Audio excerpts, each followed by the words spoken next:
안녕하세요. 저는 올해로 결혼 3년 차에 아이는 없이 맞벌이를 하고 있는 여자입니다. 우리 부부는 결혼 전부터 개인적인 성향을 중요하게 생각했고 서로의 사생활을 지켜주기로 약속을 한 상황이었어요. 그런 부분에서 잘 맞았기 때문에 결혼까지 무리 없게 갈 수 있었죠. 연애할 때도 데이트 통장을 따로 만들어서 둘 다 같은 금액을 매달 통장에 모아놓고 그 안에서 사용하며 데이트를 했어요.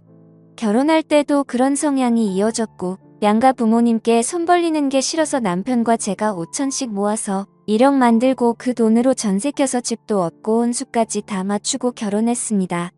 맞벌이를 계속했기 때문에 생활비로 남편과 제가 200만 원씩 통장에 모아서 그 돈으로 대출금 갚고 한 달 생활하고 남은 돈은 부부 공동 비상금으로 모아뒀어요. 200만 원을 제외한 나머지 돈에 대해서는 전혀 터치하지 않기로 합의했습니다. 집도 각자 챙기고 효도는 스스로 하는 걸로요. 어른들은 저희처럼 정확하게 반반 나누는 결혼이 이해가 안 간다고 하시는 분들이 많은데 어떤 면으로는 굉장히 편하게 살 수 있더라고요. 쓸데없이 싸울 일도 없고 감정 소비도 줄어들어요. 서로 배우자 간에 크게 바라는 것도 없고 상처받을 일도 없습니다. 그래도 뭔가 둘 사이가 안 맞는구나 싶으면 나중에 갈라서기도 쉽다는 장점이에요. 아이가 생기면 뭔가 달라지겠지만 남편과 저는 결혼 전부터 아이 가질 생각을 안 했기 때문에 이렇게 사는 것도 나쁠 건 없다고 생각했어요. 결혼식을 몇 주 남겨두고 저희 친정엄마가 암에 걸린 걸 알게 되었어요. 이전부터 위암으로 투병 생활을 하셨는데 이번에는 간으로 전이가 되었더라고요. 결혼식까지 시간이 얼마 남지 않아서 미뤄야 하는 건가 고민을 하고 있었는데 엄마가 결혼식은 예정대로 하라고 말씀하셔서 식은 그대로 진행하기로 했어요. 저희 엄마도 제 결혼식까지는 치르시고 일주일 뒤에 수술을 하기로 했습니다. 그러다 보니 신혼여행은 못 갔어요. 제게는 신혼여행보다 엄마의 수술이 더 중요했고 회사의 신혼여행으로 일주일 휴가 낸 걸로 엄마 병관호를 해야 제 마음이 더 편할 것 같았습니다. 그 점은 남편에게는 아직도 미안하게 생각하고 있어요. 하지만 제게는 엄마가 가장 중요한 문제니까 어쩔 수 없었죠. 엄마의 수술 이후로도 저는 여유 있을 때마다 병원과 집을 오가며 엄마의 병관호를 열심히 했어요. 큰오빠와 결혼한 새언니 그리고 친언니와 셋이서 번갈아 가며 엄마 관호를 했습니다. 각자 일을 하고 있었기 때문에 스케줄을 나눠 돌아가며 엄마를 보살폈고 그 과정에서 우리끼리 싸우거나 감정 상하는 일은 다행히도 없었네요. 다만 수술 후에도 엄마의 건강은 크게 좋아지지 않았고 병원에서 퇴원하면서 오빠네 부부가 엄마를 모시고 같이 살게 되었어요. 저와 언니는 그 뒤로부터는 일주일에 두세 번씩 오빠네 집을 방문해서 새언니 살림도 도와주고 엄마 곁에 있어 주었죠. 새언니한테 정말 고마운 게 친엄마도 아니고 시어머니인데 정말 극진하게 모셨어요. 저희가 집에 와 있을 때도 뭐 도와줄 거 없다고 그냥 쉬라고 하고 새언니가 음식이며 이것저것을 다 챙겨주더라고요. 새언니가 친정 부모님 두 분이 모두 안 계셔서 저희 엄마를 친엄마처럼 좋아해주고 딸인 저보다 더 엄마에게 헌신해줘서 항상 고맙고 미안한 마음이 컸습니다. 그렇게 극진하게 모셨지만 엄마의 상황은 점점 안 좋아지기 시작했고 마지막으로 병원에서 3개월 시한부 선고를 받고 2달 만에 돌아가셨어요. 엄마가 돌아가신 지 1년이 넘었는데 아직도 너무 죄송하고 슬픈 마음이에요. 돌아가시기 전에 엄마가 각자에게 재산을 나눠주고 가셨습니다. 엄마가 돌아가시기 전까지 살고 계신 아파트는 오빠가 받았어요.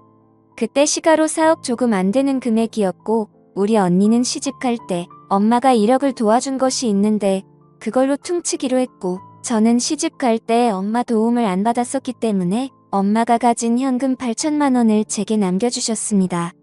형제자매 모두 엄마 결정에 다 동의했고 가장 고생하고 엄마 모시고 살면서 힘들었을 오빠네 부부가 엄마 아파트 갖는 건 당연하다 생각했어요. 세상에 누가 말기암에 아픈 시어머니를 집에서 모시고 살겠습니까? 언니랑 저랑 아무런 불만 없이 좋은 마음으로 엄마의 결정에 따랐습니다. 그런데 엄마 돌아가시고 나서 저를 위로해줄 줄 알았던 남편은 재산 분할에 아쉬워하더라고요. 형님이 그렇게 많은 재산 한꺼번에 독식하셨으면 언니는 뭐 우리한테 5천만 원 정도는 더 나눠줘야 공정한 거 아니냐면서 결혼할 때 장모님께서 아무것도 안 해주시지 않았냐고 말하길래 너가 우리 엄마 아플 때 한 게 뭐가 있냐고 싸웠어요. 남편과는 결혼하자마자 신혼생활다운 신혼을 하지 못했어요. 제가 남편과 신혼집에 소홀할 수밖에 없는 상황이었고 부부끼리 데이트도 한번 제대로 못하고 신혼 2년을 그렇게 보냈어요. 저는 일주일에 이틀 이상은 엄마 집이나 오빠 집에서 간병을 하며 보냈었고 나머지 날은 집에 오더라도 밀린 집안일을 하고 몸과 마음이 지쳐서 남편을 봐줄 상황이 아니었죠. 당연히 남편에게 항상 미안한 마음을 갖고 있었는데 그런 상황에서도 제가 정말로 남편에게 서운하다고 느낀 점은 간병하고 집에 돌아오면 집안일을 처음에 딱 정해놓은 대로 해놓고는 손대지 않더라고요. 그 주에 제가 설거지 당번이면 남편은 제가 집에 돌아오지 못하는 상황에서도 절대 설거지를 하지 않았어요. 자기가 그릇을 다 사용해서 더 이상 쓸 그릇이 없으면 배달을 시켜 먹는 한이 있어도 제가 해야 하는 집안일은 손대지 않더라고요. 빨래건 청소건 모두 마찬가지였습니다.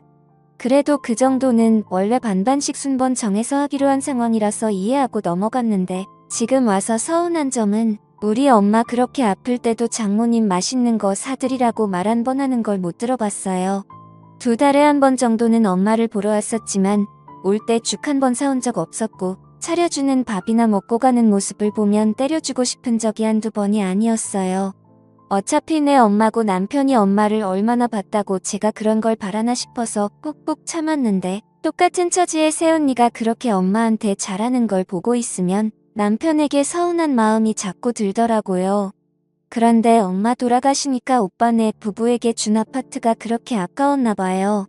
어차피 유산으로 내가 받는다고 해도 그 돈은 너 줄 거 아니니까 신경 쓰지 말라 했더니 그 뒤로 아파트 이야기는 꺼내지 않았지만 남편은 8천이나 꽁돈 생겼으니 저보고 크게 한턱 쏘라는 정신 나간 소리를 하더라고요. 그 말 듣고 충격 먹어서 엄마 돌아가신 게 로또 당첨된 것도 아닌데 너는 무슨 말을 그따위로 하냐고. 나중에 시부모님 다 돌아가시면 우리 그 돈 받아서 유럽 여행 가자고. 언제 돌아가실지 모르니까 빨리 여행 계획 짜자고 말하면서 엉엉 울었더니 남편이 아차 싶었던지 미안하다고 사과하더라고요. 자기가 생각이 짧고 말 실수했다고 싹싹 빌며 사과하는데 마음이 풀리지 않았어요.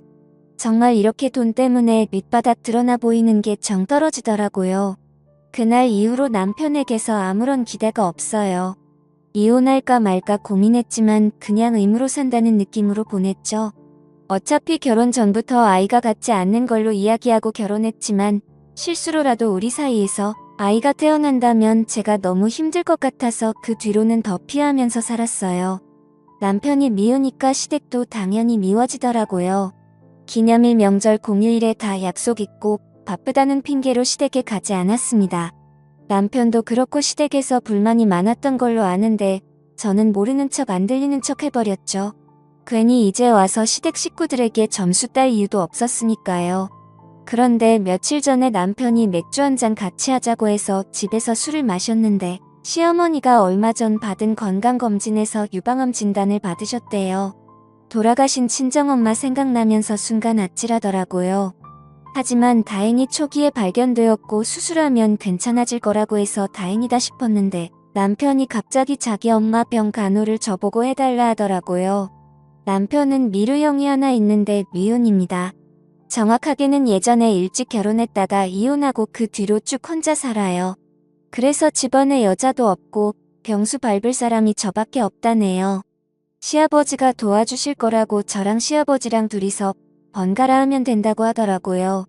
일하면서 병간호하는 게 힘들면 생활비는 자기가 다 낼 테니까 그만두고 병간호만 해줬으면 좋겠다고 하는데 어이가 없어서 웃음도 안 나왔습니다. 너가 왜 직접 안 하고 나보고 해달라고 해? 아들은 병 간호하면 안 돼? 내가 너보다 돈을 못 버니 능력이 없니? 내가 왜 일을 그만두고 너네 엄마 병 간호를 해야 하는데? 남편 말에 저도 화가 나서 막 쏟아내 버렸어요. 제가 친정엄마 병 간호를 많이 해봤기 때문에 잘할 수 있을 거라고 하더라고요. 남편에게 웃기는 소리 하지 말고 내가 우리 엄마한테 한 것처럼 너도 일하면서 간호하던지 아니면 일을 그만두고 시어머니 간호하라고 이야기했어요. 생활비 200만 원 주는 거 달라 소리 안 할 테니까 괜히 시어머니 병수발 들게 할 생각하지 말라고 했더니 자기는 할 줄 몰라서 못한답니다. 누구는 병수발하는 자격증이라도 따서 한 줄 알겠어요. 정할 사람 없으면 아주버님이랑 너랑 돈 반반 내고 간병인을 쓰라고 했더니 모르는 사람한테 자기 엄마를 어떻게 맡기냐면서 눈물까지 흘리더라고요. 그 모습을 보면서도 하나도 불쌍하게 느껴지지 않았어요. 남편에게 너가 우리 엄마한테 한 걸 생각해 보라고. 새 언니는 그렇게 엄마한테 급진하게 하는데 너는 장모님 아플 때 죽 한 번 사다 준 적 있냐고. 차라리 내가 시어머니 병간호를 할 바야 우리 새 언니 아프다고 하면 내가 직접 간호해 줄 거라고 말했더니 저보고 못돼 처먹은 년이라고 쌍욕을 하더라고요. 갑자기 남편한테 쌍욕 듣고 머리가 멍해져서 그냥 이혼하자고 했어요. 이혼하고 너네 집 들어가서 살면서 직접 병수발 들고 살아라고 했죠. 남편이 이혼 이야기 듣고 그제서야 정신 차렸는지 간병 안 해도 된다고 자기가 형이랑 간병인을 쓰던지 알아서 하겠다고 말했지만 이미 때는 늦어버렸어요. 예전부터 남편에게 서운하고 우리 엄마 돌아가셨을 때 했던 일들이 다 생각나서 뻔뻔하고 자기 생각만 하는 남편이랑 더 이상 못 살겠다 싶었습니다. 아무리 신경 안 쓰고 산다 해도 시어머니 아픈데 한 번도 안 찾아가 볼 수도 없고 간병을 제가 하고 싶은 생각은 절대 없지만 안 하자니 신경 쓰일 게 뻔하잖아요. 남편과 정말 안 맞는데 이쯤에서 이혼하고 각자 사는 게 맞겠다는 생각이었습니다. 그냥 이혼하는 게 좋겠다고 진지하게 이야기했는데 남편은 어떻게 시어머니 아프다고 이혼하고 도망갈 생각하냐고 저보고 제정신 아니랍니다. 친정엄마 아플 때 남편이 새언니 하는 거 반에 반만 했어도 제가 아픈 시어머니를 모른 척하지는 않았을 거예요. 반반 결혼한 거 다 좋은데 자기가 하기 싫은 일은 절대로 안 하면서 왜 제 도움만 받으려고 하는지 이해 못하겠더라고요. 어차피 참고 살아봐야 남편이 앞으로 저를 더 원망할 것 같아서 그냥 서로 감정 더 나빠지기 전에 이혼하자고 했습니다. 아이도 없고 복잡하게 나눠야 할 재산도 없으니 지금 그만하는 게 맞다 싶었어요. 남편은 당장 이혼할 수 없다고 시간을 좀 갖고 생각해보자면서 지금은 짐 싸들고 시댁으로 들어가 있는 상황이에요. 저는 시간이 아무리 지나도 지금 생각은 변함없을 것 같아요. 남편이 뭐라고 하던 이혼하고 혼자 살 겁니다. 반반 결혼하면 간섭하지 않고 부딪히는 일 없이 편하게 살 줄 알았어요. 하지만 이기적인 남편을 보면서 이게 맞나 싶더라고요. 이렇게 살 바에는 그냥 혼자 살면서 각자 가족 챙기며 사는 게 좋을 것 같습니다. 오늘의 이야기는 여기까지입니다. 구독과 좋아요, 알림 설정 부탁드려요. 다들 행복하시고 좋은 하루 되세요.